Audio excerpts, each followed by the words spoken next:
Hello guys, welcome to my channel Desi Rang Alana संग। तो guys, एक और स्टोरी के साथ मैं आपके सामने। वैसे ये कहना तो बेवकूफ़ी है गाइस कि मैं आपके सामने, मैं तो पर्दे के पीछे ही हूँ, सिर्फ मेरी वॉइस आपके सामने। मेरी स्टोरी का नाम है तुम्हारी बेवफाई, सच्चा प्यार आधुनिक नारी के साथ। कुछ हटके कहानी है गाइस, है हॉरर स्टोरी। सच्चा प्यार आधुनिक नारी के साथ। लेकिन साधना, मेरी बात तो सुनो। अमित बार बार साधना को पुकार रहा था, लेकिन साधना उसे अनसुना करके वहां से चली जाती है। अमित हताश और निराश होकर वहीं बैठ जाता है, सड़क के किनारे पटड़ी पर। न जाने कितनी देर वह वहां बैठा रहता है, सोचता रहता है। फिर किसी तरह हिम्मत जुटाकर साधना को मनाने चल देता है। इधर साधना आंखों में आंसू लिए तेज कदमों से अपने घर की ओर चल दी थी। पर घर पहुंचकर साधना सीधे अपने कमरे में जाकर पलंग पर लेट जाती है। तभी उसकी मम्मी शोभा जी उसके पास आती हैं। बेटी, क्या बात है, बहुत परेशान लग रही हो। अमित से लड़ाई हो गई क्या? मम्मी, उसका नाम मत लो, मैं अब उससे कभी नहीं मिलूंगी, बहुत बुरा है वो। आप जाओ, इस समय मुझे किसी से बात नहीं करनी, साधना ने बोला और बगैर जवाब का इंतजार करे वह दूसरी ओर मुंह करके लेट गई। शोभा जी बाहर ड्राइंग रूम में आकर बैठ गई। साधना की परेशानी ने उन्हें भी परेशान कर दिया। आखिर ऐसी क्या बात थी जो साधना इतनी परेशान है? यही सोचकर शोभा भी इधर उधर टहलने लगी। तभी डोरबेल बजती है। शोभा जी गेट खोलती हैं तो सामने अमित खड़ा था। आंटी जी, साधना है क्या? शोभा जी ने उसे ड्राइंग रूम में बिठाया और पूछा, बेटा क्या बात हो गई? वो बहुत परेशान है। कुछ नहीं आंटी, बस ऐसे ही गुस्सा हो गई। मैं उससे मिल सकता हूँ? शोभा जी ने कहा। शोभा जी के कहने पर अमित साधना के कमरे में पहुंच गया। अचानक अमित को देखकर साधना उठकर बैठ जाती है और जोर से चिल्लाने लगती है, चले जाओ यहाँ से, आज के बाद मुझसे मिलने की कोशिश मत करना। अमित बार बार साधना को मनाता रहा, लेकिन वह उसकी शक्ल भी नहीं देखना चाहती थी। अमित ने जाते हुए बस इतना ही कहा, साधना, आज तुम बहुत गुस्से में हो, लेकिन मेरी बात पर गौर करना, मैंने कुछ गलत नहीं कहा है। और हाँ, मैं आज के बाद तुमसे कभी नहीं मिलूंगा। अमित के बाहर जाते ही शोभा जी फिर से साधना के कमरे में आई और बोली, ये क्या किया बेटी? अमित कितना अच्छा है, तूने उसे बेइज्जत करके घर से निकाल दिया। साधना कुछ नहीं बोली, वह चुपचाप रोती रही। आखिर हुआ क्या है? दरअसल अमित और साधना की मुलाकात एक बस स्टैंड पर हुई थी। अमित अपने घर जा रहा था, रात का समय था। साधना भी अपने गांव के लिए बस के इंतजार में बैठी थी। बस स्टैंड पर मुश्किल से 2-4 लोग होंगे। साधना बार बार घड़ी देख रही थी। अमित उसके पास वाली बेंच पर बैठा था।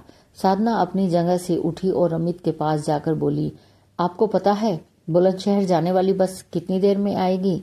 आपको बुलंदशहर जाना है? अमित ने पूछा तो साधना बोली, हाँ, वहां से आगे गांव में जाना है।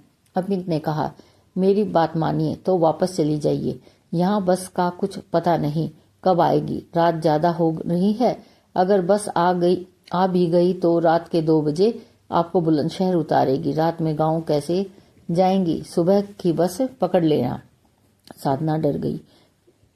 मेरा कोई और ठिकाना नहीं है, क्या मैं यहाँ रुक सकती हूँ? अमित ये सुनकर बोला, नहीं, यहाँ सेफ नहीं है।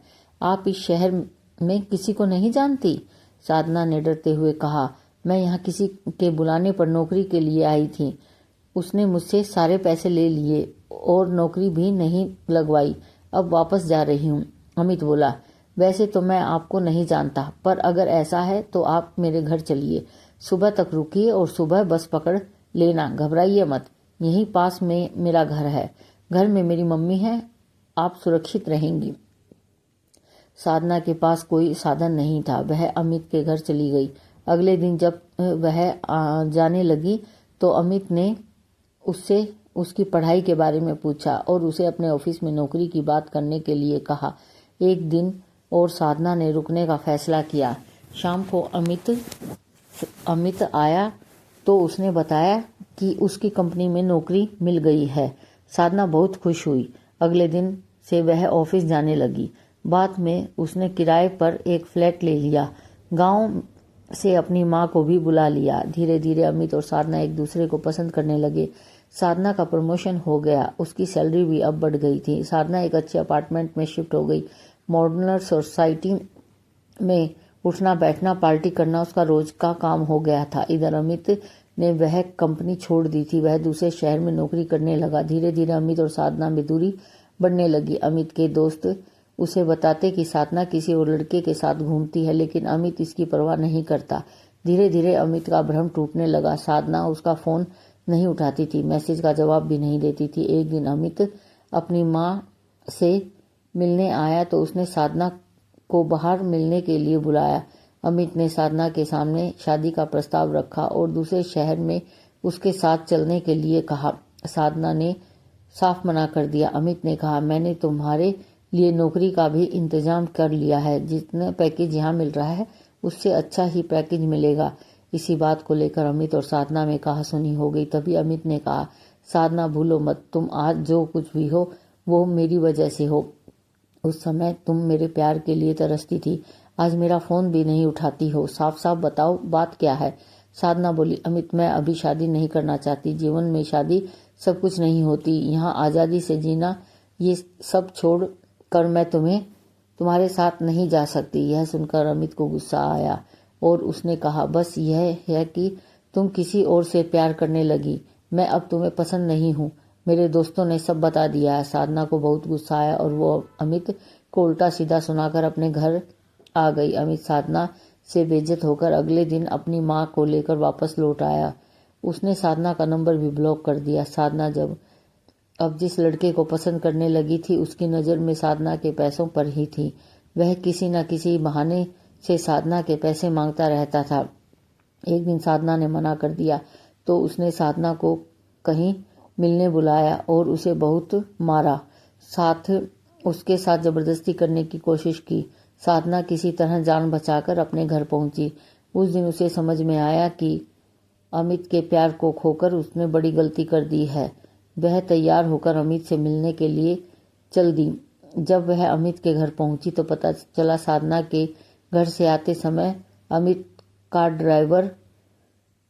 ड्राइव कर रहा था। वह गुस्से और नफरत के ख्यालों में खोया था। उसकी कार का एक्सीडेंट हो गया और वह और उसकी माँ दोनों खत्म हो गए। साधना के पैरों तले जमीन खिसक गई।